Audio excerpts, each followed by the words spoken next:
Doctora. Gracias. No sé. Buenas tardes. Quiero agradecer la presencia en especial del distinguido cuerpo diplomático de los países africanos y obviamente la de todas las personas que nos acompañan hoy. ¿Sí se oye o no? ¿No? Bueno, ok. Voy a abreviar al máximo la presentación, tomando en cuenta que hay falta de tiempo. El primer punto que quiero subrayar es el hecho de que en esta presentación, ¿cuál es el punto de partida que yo tomo? Muchas veces cuando se trata de afirmar la importancia de los países africanos en el contexto internacional, los argumentos se centran en los recursos naturales con los que cuenta ese continente, además de su importancia geoestratégica y, en fechas recientes, entre comillas, al riesgo que representa la existencia de importantes comunidades musulmanas en casi todos los países africanos. En esta presentación, orientada a resaltar la importancia de África en la escena mundial del siglo XXI, se considera que lo más relevante de ese continente son sus habitantes, con su extraordinaria riqueza histórica y cultural. Este planteamiento no implica desconocer las riquezas naturales y la relevancia de la posición geoestratégica de África. Por lo general, son sus pueblos lo más importante.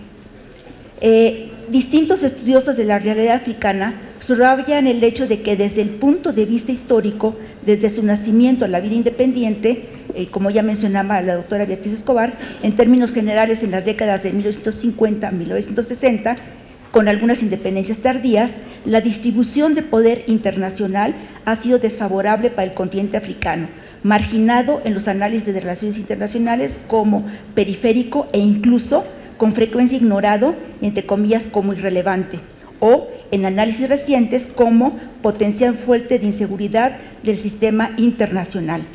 En los próximos 25 años, parece poco probable que surja una distribución internacional de poder en la que África deje de tener una posición periférica, a pesar de los altos niveles sostenidos de crecimiento económico registrados por varios países y de los cambios cualitativamente positivos registrados en la gran mayoría de los países del continente, como mencionaba la doctora Beatriz Escobar.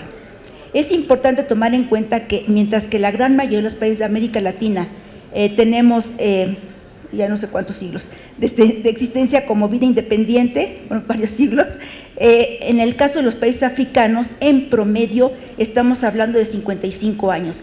Recordemos simplemente qué pasó en los primeros 50 años de vida independiente de la gran mayoría de los países de América Latina. Yo creo que esto es muy importante tomarlo en cuenta. Aunque en principio probablemente solo la política exterior de un país africano podría tener cierta influencia en la agenda mundial, es innegable que la situación en la gran mayoría de los países de África ha cambiado en forma positiva desde la década de 1990 y actualmente hay varios estados africanos que tienen la capacidad de influir en la dinámica regional o a veces subregional en el continente africano y por lo tanto no pueden ser ignorados en los análisis de relaciones internacionales. Su influencia en el continente africano repercutirá también en la agenda mundial, aunque tal vez no de forma directa. Es importante tomar en cuenta que la población africana correspondía en 2014 al 15.6% de la población mundial. Se estima que para el año 2040 será de 21.8% de la población mundial. Para distinguir la importancia de estos estados africanos, casi indudablemente la importancia que casi indudablemente tendrán en los próximos 25 años en la dinámica internacional, y aunque sea en forma indirecta en la agenda mundial, desde el punto de vista teórico, en esta presentación me baso en el concepto de potencia media emergente, el cual es distinto al de potencia media tradicional o clásica. Aquí voy a tratar de resumir al máximo. Las potencias medias tradicionales fue durante la Segunda Guerra Mundial y obviamente correspondía a una distribución de poder internacional y a su cercanía con las grandes potencias.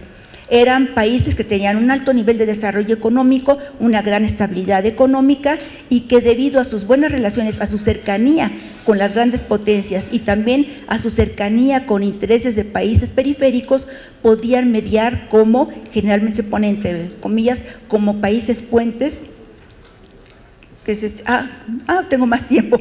Bueno, ya me dieron más tiempo. Bueno, por lo menos es que tengo dos casos, creo que, bueno, sigo explicando grandes rasgos.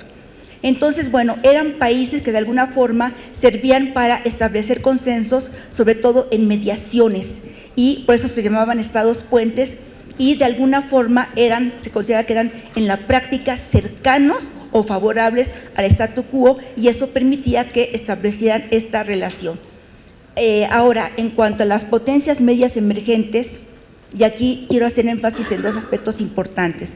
Cuando estamos hablando de potencias medias emergentes, estamos hablando necesariamente de la referencia a la política exterior de estos países, obviamente estrictamente vinculada con la política interna. Y el segundo aspecto que es muy importante es la distribución de poder internacional. En cuanto a las potencias medias emergentes, son totalmente distintas, surge a partir de la posguerra fría, surge una nueva categoría de potencia media emergente, no muy bien elaborada, polémica indudablemente, pero implicaría que este tipo de países que tienen una política exterior bastante compleja, como sería, por ejemplo, la sudafricana y la de Nigeria, pero no son los únicos, a partir de los años 90, de alguna forma están en una estructura de jerarquía de poder distinta a la de otros estados que conforman el sistema internacional, basada en la posición relativa que ocupan en relación con la distribución de poder. Otro aspecto que es muy importante es que para poder ser potencia emergente, potencia media emergente, es indispensable la voluntad política de la élite local para ejercer ese tipo de funciones. Me salto lo de la posición tradicional, me salto todo lo de la tradicional, me voy a emergentes, a ver dónde está.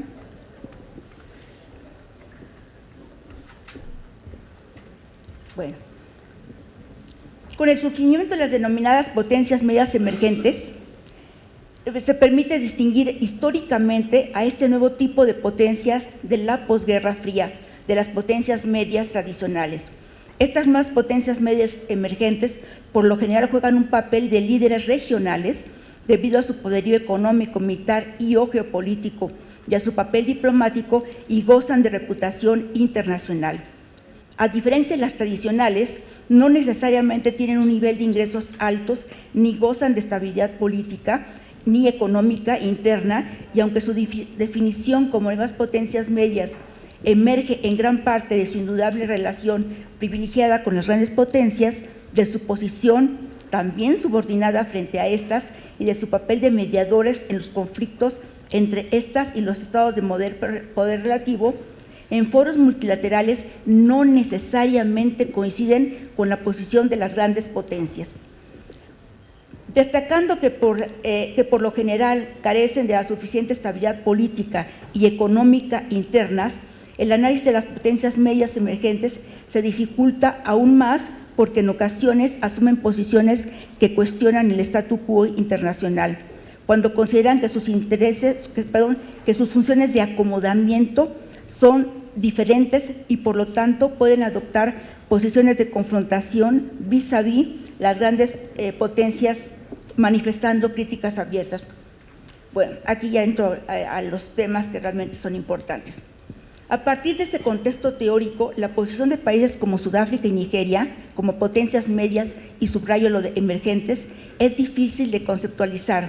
Incluso algunos autores cuestionan si existe realmente una definición clara de política exterior en esos países. Otros autores consideran que, en especial, a partir de disputas de poder interno y del surgimiento de un grupo religioso radical en el caso de Nigeria, aunados a problemas económicos y a la necesidad de enfrentar graves problemas de desarrollo interno, han repercutido en su política exterior, con una relativa disminución de su activismo diplomático, con acontecimientos que han erosionado su capacidad como potencias medias emergentes.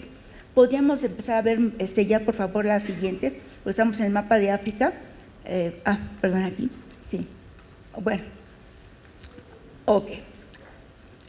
Adrede he escogido este tipo de imágenes porque, como decía ya la doctora Beatriz Escobar, siempre cuando la prensa o los medios masivos de información nos hablan de África, representan las imágenes más tristes de África. Esto es África. No ignoramos que existen una serie de problemas igual que los que existen en América Latina, incluido México. Pero para mí es muy importante que se nos quite esa imagen siempre negativa de África. Esto es África.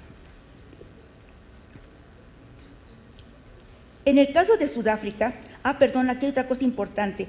Hay algunos países que son pequeños, que tienen un buen poderío económico, no tanto militar, que juegan un papel importante en la diplomacia, sobre todo subregional, pero que difícilmente podrían ser como potencias medias emergentes a nivel continental. Son manejadas generalmente como a nivel subregional. Fundamentalmente estaríamos pensando de países como Argelia, Marruecos y sobre todo Botswana y Ghana.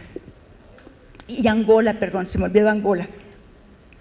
Sudáfrica, con más de 50 millones de habitantes, abundantes recursos naturales, en especial minerales estratégicos, una economía sofisticada de renta media y un gran potencial económico, por un lado, y en forma contradictoria y como secuela de casi 3 siglos de explotación racista, existen altos niveles de analfabetismo, pobreza, desigualdad social.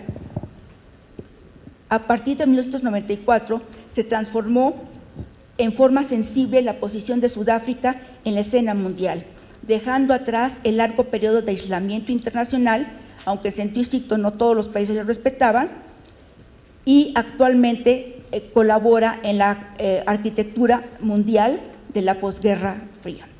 Un aspecto importante es el hecho de que en Sudáfrica hay varias universidades de alto nivel, aunque en la clasificación internacional de las 100 mejores universidades del mundo solo figura una. Aunque hasta 1994 muchos sudafricanos estudiaron en el extranjero, su regreso al país enriqueció los cuadros locales, lo que aunado a la existencia de buenas universidades locales le permite a Sudáfrica formar sus propios cuadros, prácticamente en todos los sectores importantes. 4 sudafricanos han recibido el Premio Nobel de la Paz, uno de ellos fue un premio compartido, y 2 escritores sudafricanos han merecido el Nobel de Literatura.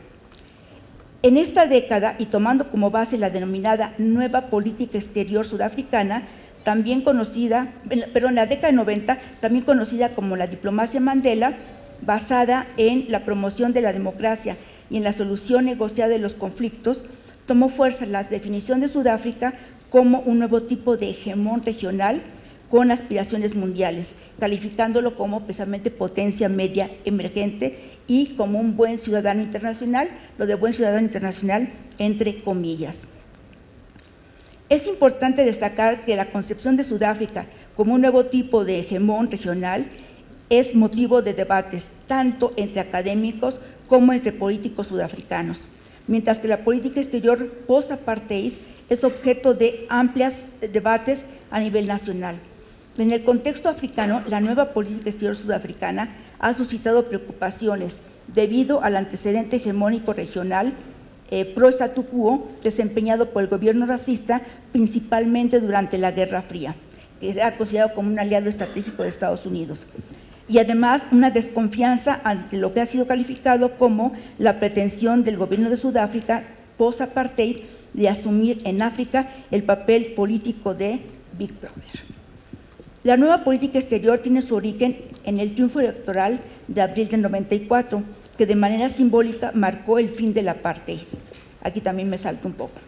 A la luz de esta nueva política puede apreciarse la exitosa inserción o incluso reinserción de Sudáfrica en distintos foros multilaterales, como en la Organización de las Naciones Unidas, en la Organización Mundial del Comercio, en el Banco Mundial, en la Conferencia de Naciones Unidas para Comercio y Desarrollo, conocido como UNCTAD, en la Agencia Internacional de Energía Atómica, en la Commonwealth, y además contribuyó a darle vitalidad al debilitado movimiento de países no alineados. Sudáfrica es el único país africano miembro del denominado Grupo de los 20, el G20, y en el esquema de concertación de nuevas potencias emergentes, conocido por sus siglas como BRICS, Brasil, India, China y obviamente Sudáfrica. En el contexto africano, la nueva situación de Sudáfrica se expresó, entre otros aspectos, por su participación decisiva en la formación de la Unión Africana, que existe desde el 2002. En la proclamación de la nueva Asociación para el Desarrollo de África, conocido por sus siglas como NEPAD, en la transformación del esquema de concertación regional del extremo sur del continente africano, conocido como una Comunidad de Integración, SADC, por siglas en inglés, y por su participación en fuerzas de paz, ya sea internacionales o regionales en distintas partes de África. Sin embargo, algunos países africanos tenían expectativas excesivas al suponer que Sudáfrica se convertiría en una fuente de ayuda regional en compensación por el apoyo brindado en su lucha contra la explotación racial. Durante la Guerra Fría, Sudáfrica, gobernada por un régimen racista, fue un aliado estratégico de Estados Unidos, como ya lo había mencionado, y su política exterior era relativamente simple, orientada a conservar sus buenas relaciones con los gobiernos occidentales, desacreditando al principal movimiento opuesto al sistema, el Congreso Nacional Africano, actualmente en el poder, proyectando la imagen de que sus líderes eran comunistas agresivos. Llego a lo que pasa actualmente. En los últimos años, a partir del 94, con el triunfo electoral de Nelson Mandela, la política exterior sudafricana se volvió compleja y dinámica. Se buscó su identificación en primer término a partir del rompimiento con el régimen del apartheid, enfatizando que se trata de un nuevo país. En forma paulatina surgieron varias identidades y se multiplicaron los actores internos que impidieron el seguimiento coherente de la política exterior. Por un lado, su principal identidad estaba determinada por la defensa de los derechos humanos, por la reconciliación nacional y la democracia, desarrollando una fuerte actividad diplomática a nivel internacional, tomando como base el incuestionable prestigio del nuevo régimen.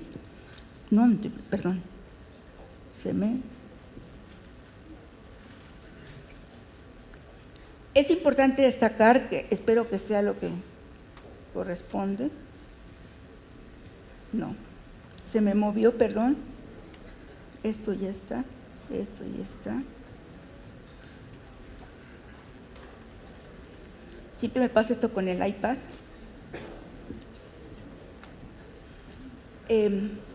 Pero el gobernante Congreso Nacional Africano estaba decidido a no olvidar a los amigos que lo apoyaron en los años más difíciles. Esta contradicción fue notable en la inauguración del gobierno de Mandela, a la cual asistieron líderes polémicos y acusados de sus prácticas antidemocráticas, entre quienes destacaban personajes tan controversiales como Gaddafi y Yasser Arafat, junto a líderes occidentales. Por otro lado, la nueva élite política carecía de la expertise en la conducción política exterior y la gran mayoría de los cuadros del periodo del apartheid permanecieron en puestos claves en la toma de decisiones y en la conducción de la política exterior. A partir del 94, el comportamiento del nuevo gobierno sudafricano estuvo en gran parte orientado hacia un proceso de recomposición hegemónica, necesariamente influido tanto por los cambios internos ocurridos durante la transición, que oficialmente se llama la normalización política, como por los cambios en el sistema internacional, en el contexto de la posguerra fría.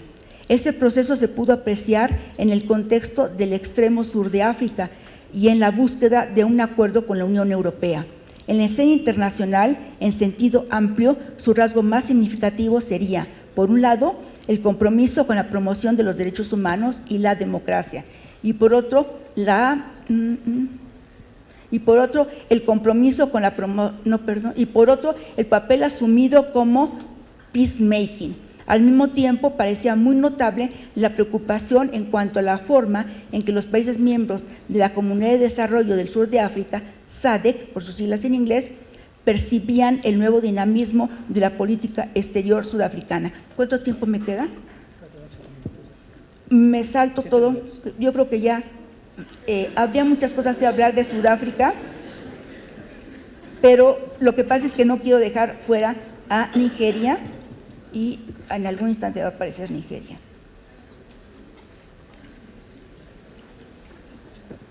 Perdón, ya llegará.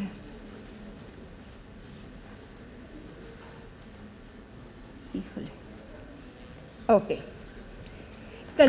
Nigeria, calificado desde hace años como el gigante de África, por su gran potencial y por su tamaño, con una población estimada en 2014 de 168.8 millones de habitantes, es el país más poblado de África y se estima que en el año 2040 será el cuarto país más poblado del mundo. Tiene un sector moderno de la economía que depende de la exportación de petróleo y de gas natural, pero la gran mayoría de la población económicamente activa se dedica a la agricultura. El petróleo proporciona casi el 36% del Producto Nacional Bruto, el 95% de los ingresos con el exterior y casi el 75% de los ingresos del gobierno. Antes exportador, ahora importa productos alimentarios, en parte debido a su ritmo de crecimiento poblacional. Cuenta con importantes yacimientos de diferentes minerales. Como Sudáfrica, Nigeria cuenta con varias y muy buenas universidades, lo que se traduce en la capacidad de formar sus propios cuadros a nivel interno, tanto en las ciencias llamadas exactas como en las sociales y humanidades. Hay numerosos nigerianos que han sobresalido a nivel internacional. Sus escritores han conquistado renombre internacional y uno de ellos, Wole Soyinka, recibió el Nobel de Literatura. Además, el profesor Soyinka es un activista en favor de la democracia y la defensa de los derechos humanos.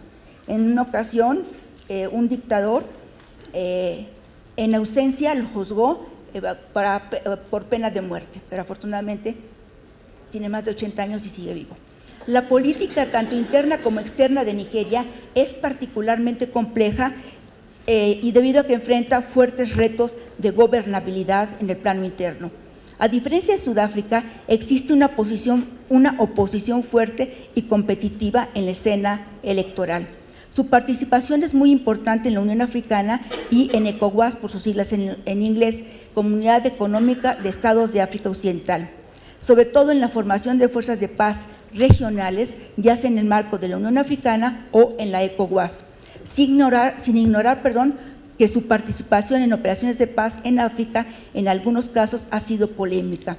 En capacidad económica, ningún país del continente puede competir con Nigeria, calificada actualmente como la economía más importante del continente. Su influencia a nivel continental y mundial tiende a incrementarse, aunque se considera que su desempeño como potencia media emergente requiere cambios importantes y urgentes en su cultura política. La presencia de un grupo religioso radical, armado, en el noreste del país marca una relativa pérdida de su capacidad política a nivel regional. Algunos críticos sostienen que no tiene una clara definición de política externa,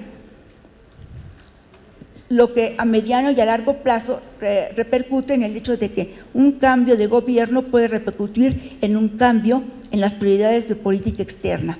Esta falta de una definición de política externa está siendo enfrentada por el nuevo gobierno electo este año, que ha dado a conocer parcialmente un programa conocido como Más allá del 2020, que plantea reformas internas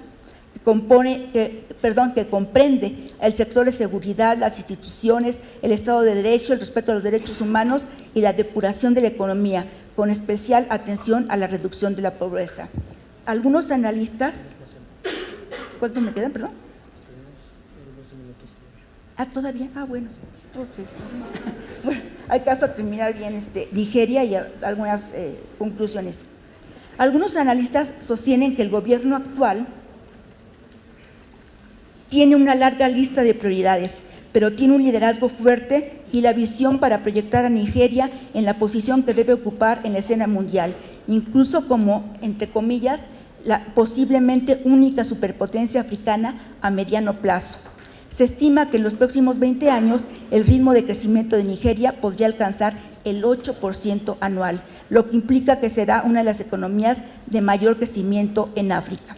A manera de conclusión, como me salté varias cosas, bueno, aunque los medios masivos de información solo se interesan en África cuando alguno de sus países se enfrenta a algún problema, en la gran mayoría de esos países se han producido cambios cualitativos sin precedente desde el logro de las independencias, lo que repercute en cambios en la política exterior, acorde a los cambiantes retos geoestratégicos, económicos y políticos mundiales. En cuanto a las potencias medias emergentes en África, algunos analistas señalan que a pesar de la participación activa de Sudáfrica en importantes foros internacionales, su posición internacional tiende a estancarse, mientras que tiende a incrementarse la relevancia regional, que repercutirá en su posición internacional de Nigeria y sobre todo de Etiopía, país que registra un importante crecimiento económico con un amplio esquema de modernización. Es además, Etiopía, la sede permanente de la Unión Africana, que por ahí está ese es precisamente el Hall de África, como se le conoce. Se considera que Etiopía es un buen ejemplo del éxito de desarrollo en África, aunque su avance en temas de democratización y libertad individual y lucha contra la pobreza ha sido lento. En el caso de Etiopía, el medio geográfico es particularmente adverso, y actualmente una parte del territorio está siendo afectada por una severa sequía que pone en riesgo la vida de varios millones de seres humanos. Obviamente no es una noticia que atraiga, al menos por el momento, la opinión pública internacional. Este país también enfrenta retos en su seguridad interna y regional, pero ha jugado un papel muy importante como mediador, en especial en el caso de la República de Sudán del Sur. A pesar de todo, es innegable que en gran medida el incremento de la relevancia del continente africano en la escena mundial está siendo impulsado por las potencias medias emergentes africanas, a pesar de sus relativos altibajos. Las grandes potencias no pueden ignorar el papel que juegan o que jugarán a corto plazo estas nuevas potencias, incluidos países como Etiopía, Angola y Argelia, como motor del desarrollo regional, con capacidad para invertir y para atraer inversionistas externos y con capacidad militar, lo que les permite convertirse en forma simultánea en mediadores y estabilizadores en zonas de conflicto regional. El término de potencia media emergente puede plantear problemas teóricos, por un lado, debido al uso del término en el contexto del orden bipolar de la Guerra Fría. Por otro, en el contexto de la globalización, este término puede ser ambiguo, al ser aplicado a países tan diversos como China, Indonesia, Brasil, Sudáfrica y Nigeria. En algunos de estos casos, la fragilidad de los derechos humanos en el nivel interno debilita que estos países ejerzan su capacidad de mediar y de realizar actividades de peacekeeping en el sistema internacional y sobre todo aquí lo que interesa, regional. Este término puede ser políticamente correcto, aunque también puede parecer impreciso. Con este concepto se busca poner el énfasis en un fenómeno complejo y contradictorio en la formación de un nuevo tipo de poder regional, estrechamente vinculado con la formación de nuevos bloques de poder y una nueva correlación de fuerzas de poder en África. Con esto termino y me gustaría si pudiéramos ver las siguientes, sobre todo me interesan las dos últimas, ok, ahí está el All de África, y no era Angola, ¿sí? Bueno, ya prácticamente ya terminé, podría haber preguntas, imágenes de qué es África realmente, podríamos ver así. Bueno, para mí, he tenido la oportunidad de estar en diversas ocasiones en el continente africano, en muy diversos países. Y si hay imágenes que realmente me han quedado de África, una de esas es esta y la otra es esta.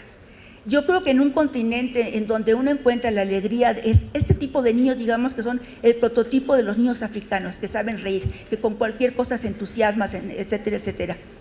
Cuando existe una generación joven, nueva, que tiene esta capacidad de vida, este placer de vida y esta capacidad de reír, es indudable que el continente tiene un futuro a mediano o largo plazo, muy difícil probablemente, pero exitoso. Yo con esto ya termino.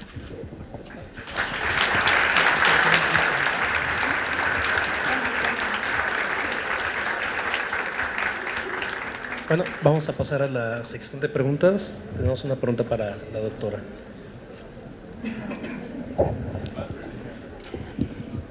En esta nueva búsqueda de redefinición de poder, África, ¿qué papel juega en las relaciones internacionales? Bueno, de alguna forma intenté abordarlo.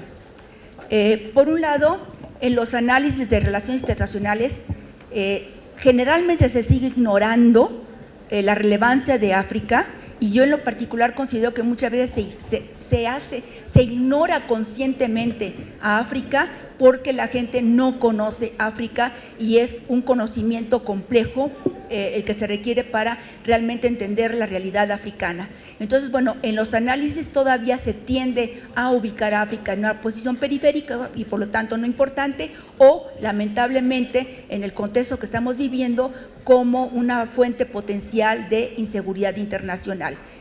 Desde problemas vinculados con la salud hasta problemas vinculados con el terrorismo, el fanatismo religioso, etcétera, etcétera.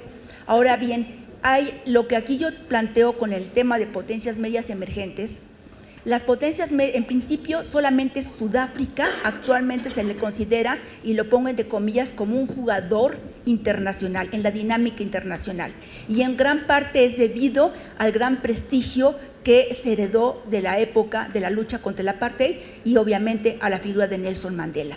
Los demás países, Nigeria, su posición internacional se ha debilitado, como ya lo mencioné, por una serie de problemas internos, pero Nigeria indudablemente se puede convertir a mediano plazo en una gran potencia en la dinámica internacional. Los demás países juegan un papel de potencias medias emergentes a nivel o bien regional o bien subregional, pero como representan realidades muy importantes, sumamente complejas, es indudable que a nivel internacional no pueden ser ignorados. Por eso yo planteo que el hecho de que, por ejemplo, Senegal, un país pequeño, en fin, pero que tiene una actividad diplomática muy importante en un área subregional, esto no se puede ignorar y necesariamente cosas que se registren, por ejemplo, en África Occidental, pongo el caso de Senegal o podría ser el caso de Botswana en la parte sur, etcétera, etcétera, a nivel internacional no pueden ser desconocidos estos países. Entonces, aunque sean emergentes a nivel subregional, indudablemente tendrán un impacto, aunque no sea directo, en la agenda de política internacional. Espero haber respondido a la pregunta. Agradecemos la participación de la doctora Varela y el Senado, a través de la Comisión de Relaciones Exteriores África, las entrega de